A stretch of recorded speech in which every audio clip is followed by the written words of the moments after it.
Ladies and gentlemen, I'd like to welcome the next speaker, Mr. Satish Jain. Satish, please. Satish used to work for HDFC Mutual Fund, managing lots and lots of money. There are many zeros here, I can't count them. And he dropped all of this, all of the material trappings to get into politics, and he contested as the candidate for AAP in Mumbai. Tell us your story, Satish. Good afternoon, friends. It is indeed an honor and pleasure to speak in front of you about my story. I hate being called a politician. This was a spiritual journey for me. It still is. The story of Manjunath indeed was quite choking. Just after the election results, Ashish was sitting here, his family, and we saw the movie, Manjunath Idiot Tha Sala. And I'm sure when Manjunath would have met Bhagat Singh up there, he would have told him, sir आप पे तो बहुत अच्छी मूवियाँ बनी है और मुझे तो लोग नीचे इडियट कह रहे हैं, but hats off to him.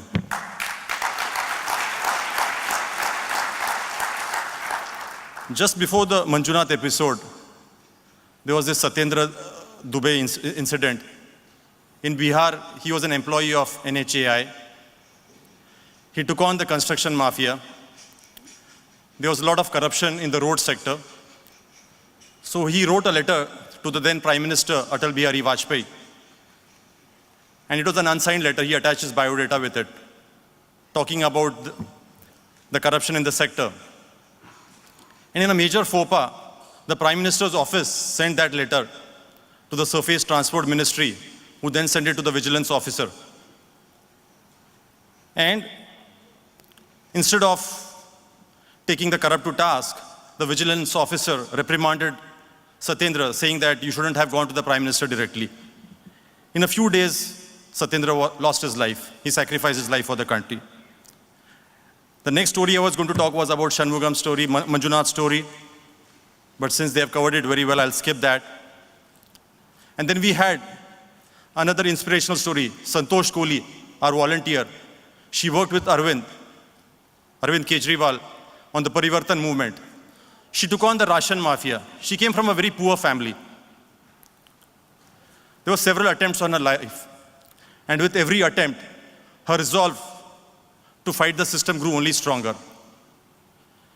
She was nominated as a candidate for the assembly elections in Delhi. Unfortunately, she couldn't survive the 13th attempt on her life. I remember a television interview of Santosh Kohli in which she was asked, how do you manage this? Doesn't she feel scared? And she said, दम निकले इस देश की खातिर बस इतना अरमान है एक बार इस राह पे चलना 100 जन्मों के समान.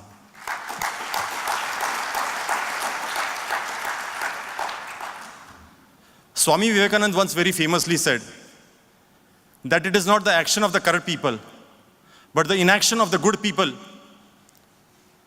that causes problems in society. And these people took Swamiji quite seriously. Aam Aadmi Party was born as a crusade against corruption. Arvind, Anna Hazare, and several of us believed that the major causes of trouble in society today is because of corruption. Education is bad because of corruption. Healthcare is bad because of corruption. Utilities are bad because of corruption. And if we can address this problem, we can make a difference to society. They tried to pass the Jan Lokpal bill. Unfortunately, all the leading political parties got together and they said that if you want to change the system, get into it. So the political party was formed. We fought the Delhi elections. The Delhi elections were fought with just 20 crore rupees. That is less than what is spent by the leading political parties in a single constituency. And this was contributed by several people across the globe.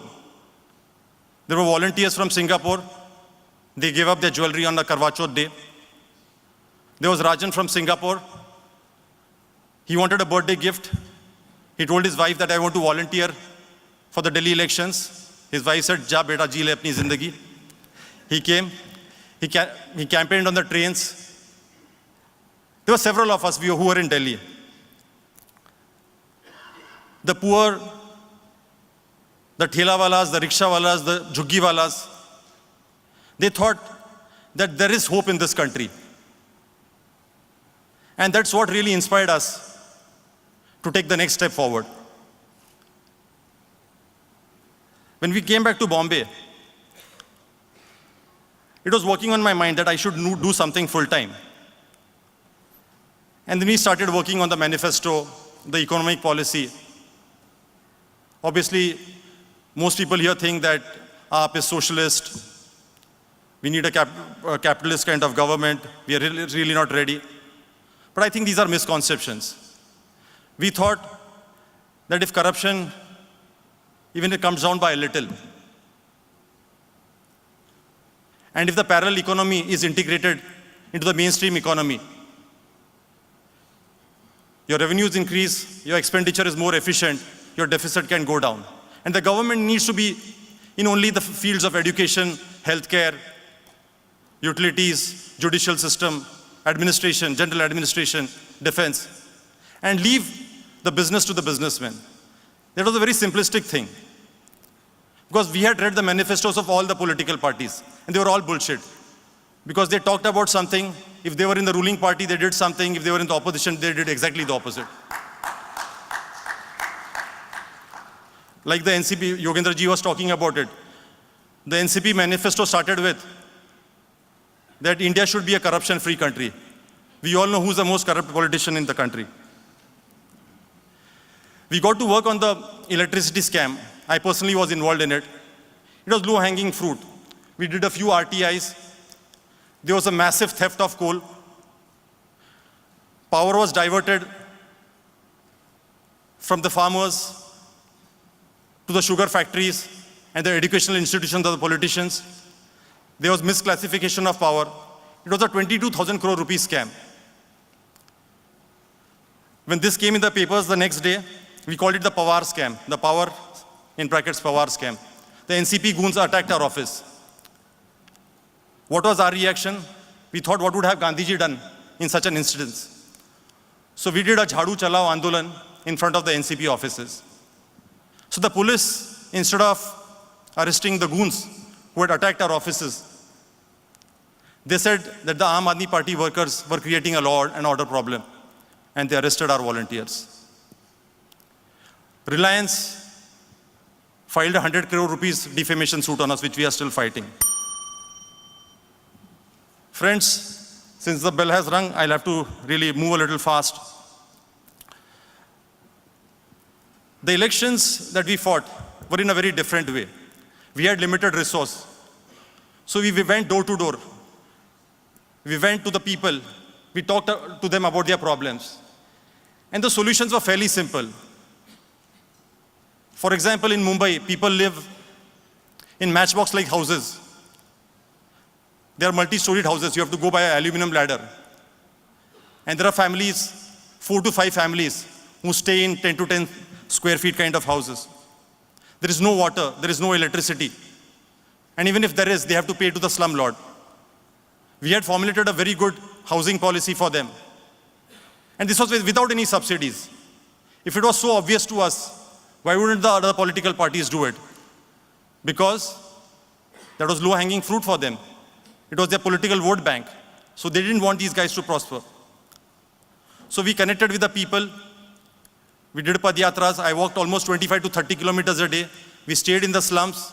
We stayed in tribal areas, understood their problems. And there were several stories, which unfortunately I cannot talk about because of the time constraints. But they brought tears to my eyes. I thought that there is a huge opportunity to make a difference to the lives of these people. Fast forward to Amethi. When we had gone to Amethi for campaigning, Ashish was there with me. We saw the dirty side of politics. We saw violence. Our rally was stopped. Some goons attacked our rally. The police, instead of taking action on the goons, they beat our volunteers. But we accepted things very peacefully. And this was the constituency of the most powerful family in the country. But no water, 16-hour electricity cuts, basic education deprived. The girl child couldn't pursue further studies because no electricity in the night. She had to do day-to-day course during the daytime. And she had to drop out of school. And the parents had to get her married at the age of 12 to 14 because they thought she was unsafe at home. Once the results came out on 16th May,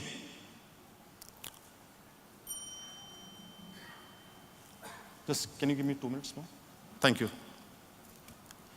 On 16th May, our reaction was that we've got 12 million votes, 4 seats in the parliament. We were dejected initially. But later we realized that for a first-time party, this was a record. No other political party had got this kind of success in such a short period of time. Our job is yet to be completed. India is at an inflection point. In the next 10 years, India will be adding more to the working population than US, UK, Japan, China put together. More than half the population is 30 years of age. Huge demographic opportunity. We need to educate these people. They need better healthcare facilities. And this can happen only if we have a corruption-free country.